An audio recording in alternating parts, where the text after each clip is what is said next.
Here, actually, I was talking with some of the other group this morning about what this World Communion Sunday is. It's one of the 6 Sundays a year that we celebrate as a special Sunday. And normally what we would do, and this is the reason I mention it, because if it's laid upon your heart, and if you want to earmark a donation for World Communion Sunday, the money goes towards education.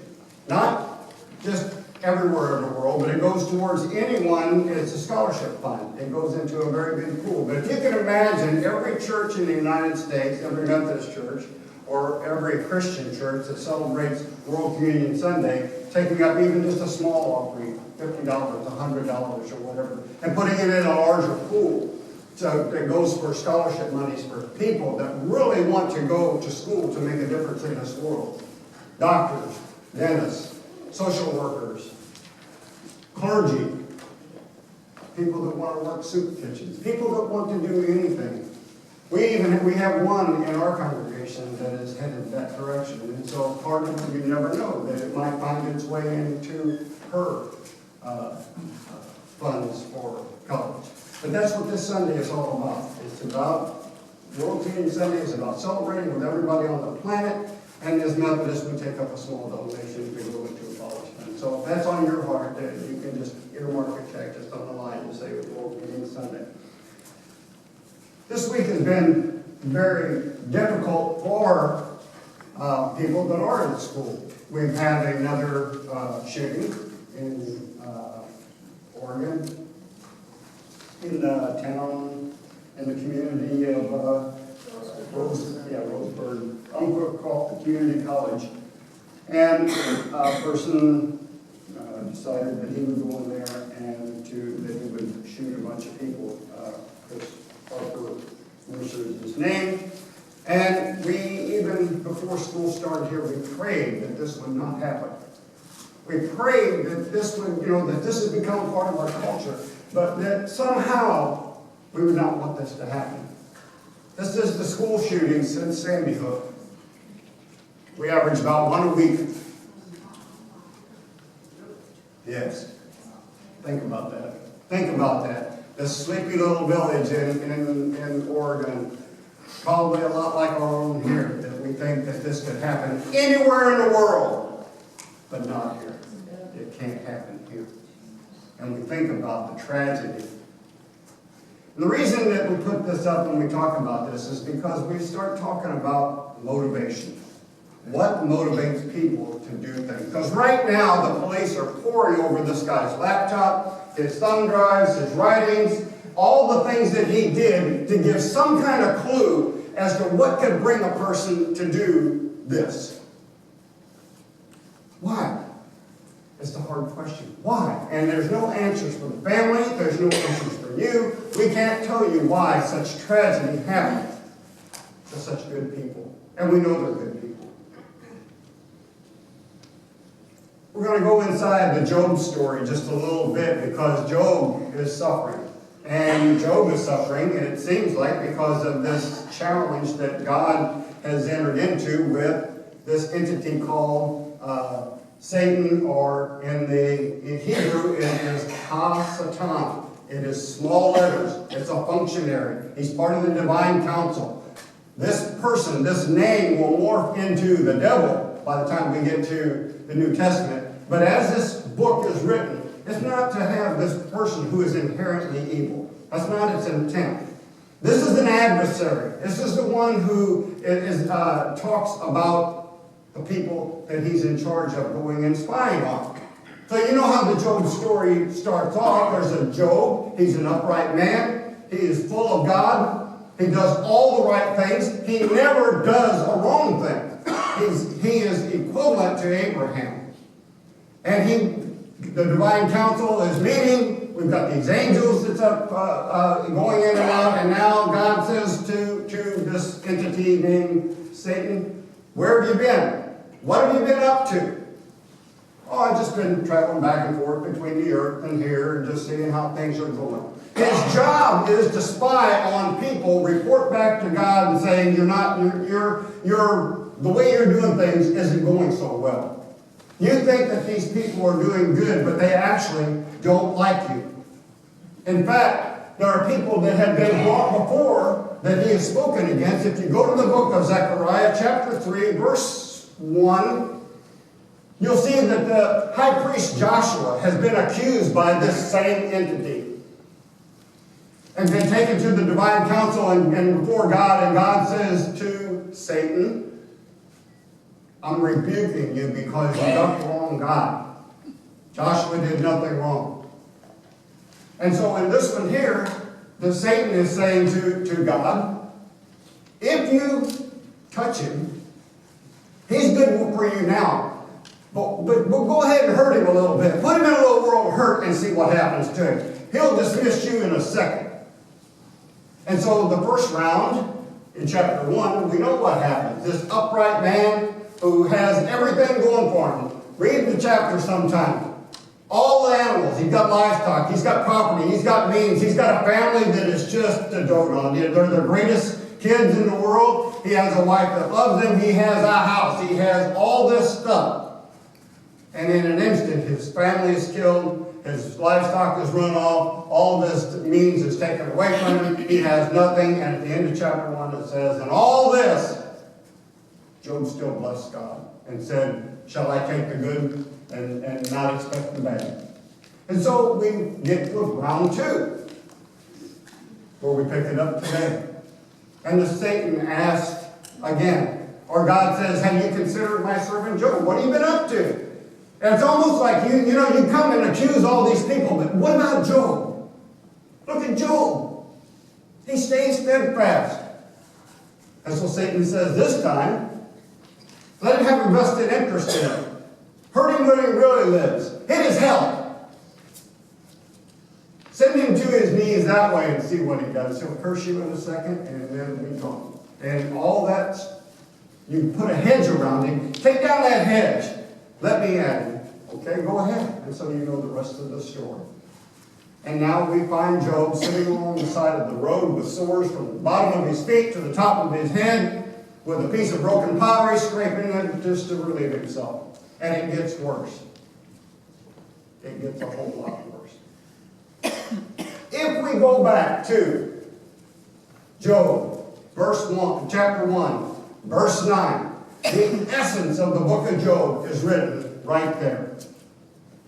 Right there. Does Job fear God for nothing?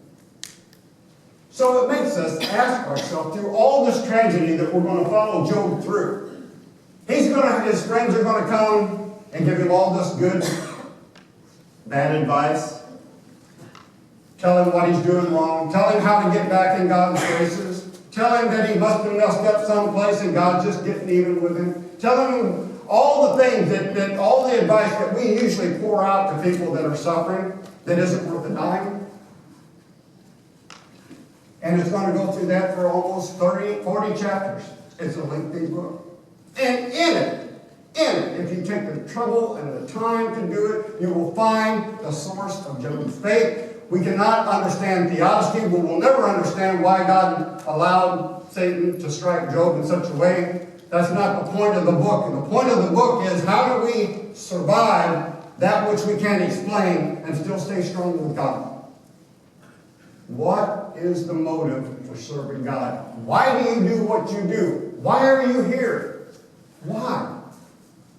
Do you expect some sort of favor from God? Do you want God to put this hedge around you so that you don't ever experience any of the things, the tragedies of life? And we know that just simply cannot be, because you can't build a hedge high enough.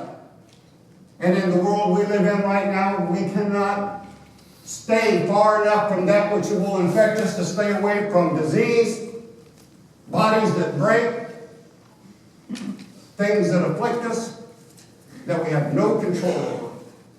And we see that one moment we are walking down the street, and the next moment we are laying in an affirmed way in a bed. And we wonder to ourselves, how did we get here? What did I do?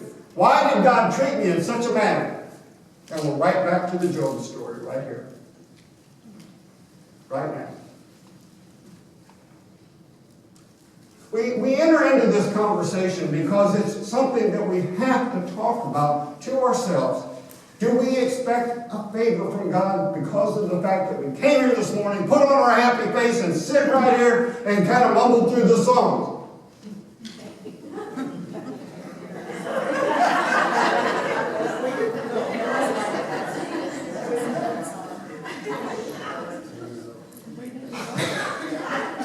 I don't know where that came from. It's not your fault. What do we expect, though? Are we supposed to be blessed? We want God to just give us a happy face for our efforts today? In a way, we do. We expect that. But what if He doesn't? What if God doesn't? What if there is no reward for what you do? What's your character? What keeps you coming back here?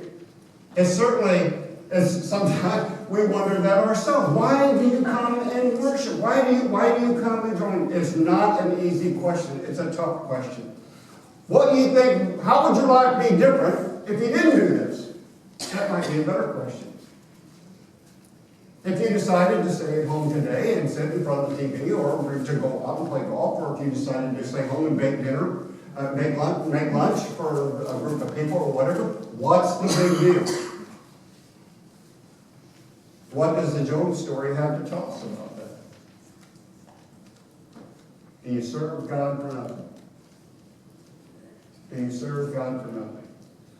Or do you expect the fact that you're here somehow that's going to protect you a little bit from this or that? And if it doesn't, what's going to happen to your faith? If you become afflicted, if you're the mother or father of one of those kids, if we find ourselves in harm's way and we have nobody to blame and all we want to do is kick something or punch something, who will we strike out at? The God who abandoned us? Is that what the Job story tells us? It's going to take us 4 weeks to get through it. But we will get there. And I can't give you the resolution that happens in the story today because it doesn't happen today. We're going to leave Job alongside the curb, sitting there with a piece of broken pottery, refusing to curse God, but he's going to curse everything else. The day he was born, his friends, his wife. He's going to be upset with the person that accused him because he was accused unfairly. He didn't do it. And he's right. And he's right. But it happened to him anyway. And through it all, he's going to keep asking himself, why do I do this? Because every time his friends are telling him that you can get over this if you would just confess whatever you did, God will start treating you a little better. Put the carrot out there. Job is one of the toughest books in the Bible to understand because there's no easy answers to the problems that it presents for ourselves. And so we look this morning at how, as we begin to talk and move away from the Job story and bring it into the world today with the worldwide communion. And how does this fit with staying in love with God? How are we going to be able to stay in love with God? How could you go to the families of those victims right now and say, yeah, but through it all, don't forget to stay in love with God? How hard would that be? I hope we never have to answer that in this community, because it would be almost unbearable. So we figure out that we have to stay in love with God, and we start to think about what are the mechanisms to do this? What will see us through this? What will keep us sitting along the side of the curb, scraping our sores, knowing that any minute we could be gone? But what will keep us sitting there with our lips not blaming God? When it seems like, from us, that he has every right to blame God. God started the story. And he was the one that incited the adversary, the accuser, to go do that. Hard story, isn't it? So we go and we think about the 3 simple rules and what motivates us. And I mentioned that the idea of staying in love with God, once we fall out of love with God, then we're no longer going to be able to explain Job. That won't ever work. And so that when I asked you, why do you come here this morning? What's your motivation for being here? The correct response is, because I love God. That's the correct response. Not that I expect anything, not that I want anything, not that God's going to protect me, that somehow that God will, just by coming here, I'll have this little thing over my head that'll keep me away from all harm. It won't happen that way. We have to figure out ways to stay in love with God so that we can survive the worst of the worst. And the way that we will do it is by the three simple rules. We will stay in love with God by practicing this, by the spiritual practices, of which worship is one of them. Coming together in this way is one of the ways that we stay in love with God to help us survive those times. Karl Barth is a theologian of the 20th century, 1960s was probably his grand time. He wrote a 12-volume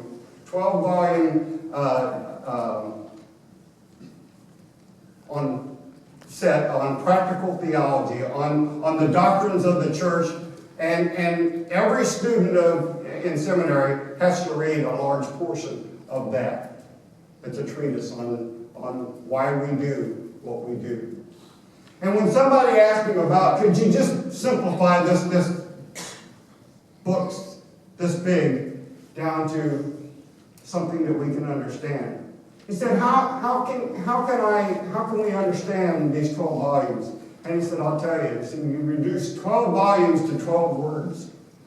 Jesus loves me. This I know, for the Bible tells me so.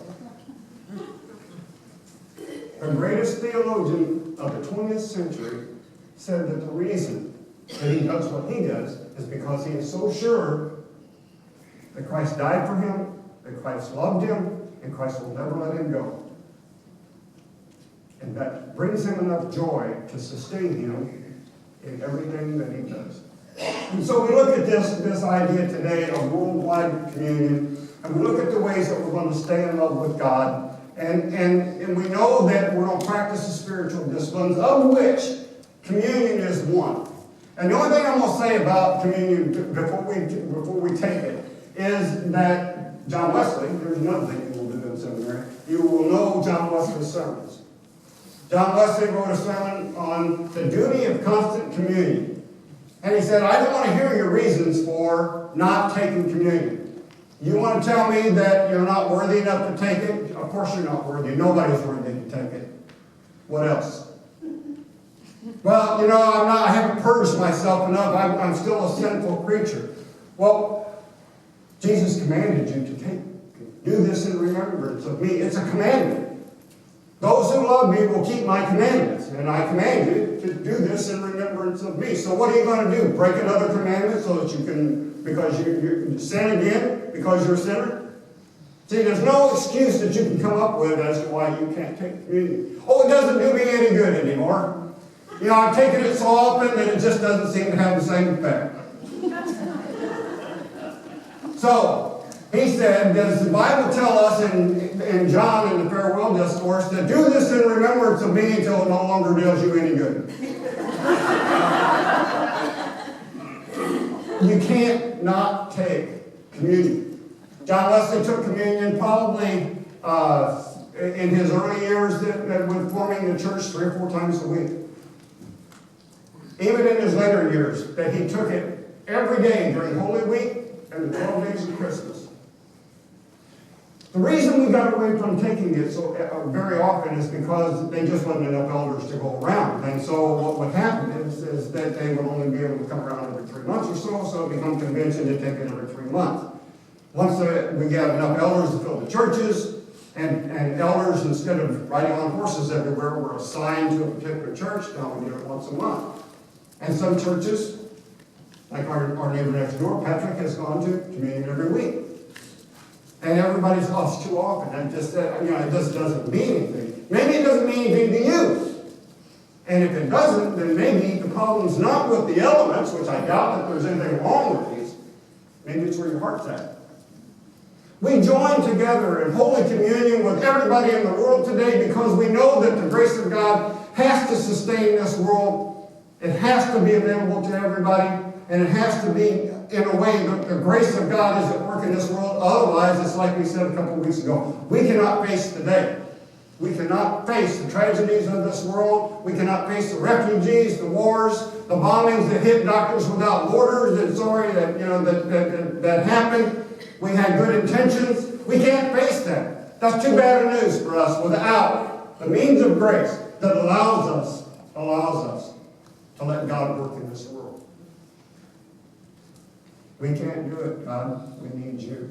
And so we come to this table. We come to this table expecting that this is one of the ways that we can stay in love with God. That we can always, in the hard times, in the tragedies, in all the stuff that we have to face in our work life, everywhere that we go, no matter what it is, that this will see us through.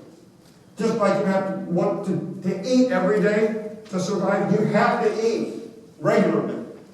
Otherwise you can't survive. You'll never make it on your own. Jesus commanded it, and it's a great mercy. John Wesley said, this is the great channel of mercy. Why would you say no to this? As we look at communion today, and the ways that we will take it and try to join with everybody, allow this bread and juice to be the spiritual nourishment that you need to help you deal with whatever it is that you're suffering with right now. Even if it's just the way that the condition of the world is. Got a short video clip I want to show you. It has to do with world community. Pay attention. Our show and tell time from God, where God took very ordinary elements, the bread, the juice, the water, and imbued them with deep, deep meaning. Blessed is he who comes in the name of the Lord. And it is very much a communal act. We receive strength from each other. We gather together. We're joined together. It is the Lord's table, and all are welcome here. That's a core concept for us as United Methodists. We believe all are welcome, no matter their age, no matter their intellectual abilities, no matter their physical abilities. We're all welcome at the table. It actually comes from a Latin term that talks about a vow that is taken, a promise. And so in communion, we make a promise of being united to God, united to one another, for the bringing of God's kingdom into the world. In the United Methodist Church, the statement that most explains communion for us is called this holy mystery, because it takes us out of those things we may be able to explain into the mystery of God in a way that we may never be able to explain, but we can claim. There is no rule that says you can take it too frequently. In fact, John Wesley, in the formative years of Methodism, took it as many times as 4 or 5 times a week. And he said to the people called Methodists at that time, take communion as often as you can. It is food for the journey. I really like the reason we started World Communion Sunday. I don't know that many people are aware, but it started in 1933 by a Presbyterian church. It was a time where people felt without hope, they felt divided, and the idea that sprang out of this church was, we need a Sunday where all who are Christians gather at a table and remember we are one. I think about that a lot, and how it came out of a time of hopelessness and fear. And I wonder if it's that different from what we may feel today as we listen to what's going on around the world. And the strength that comes of knowing we are united.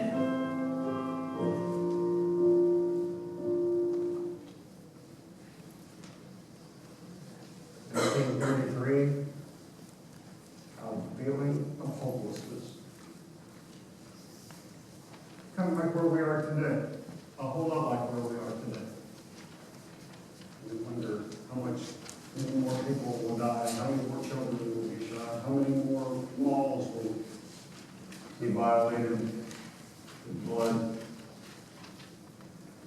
We go to prayer time this morning.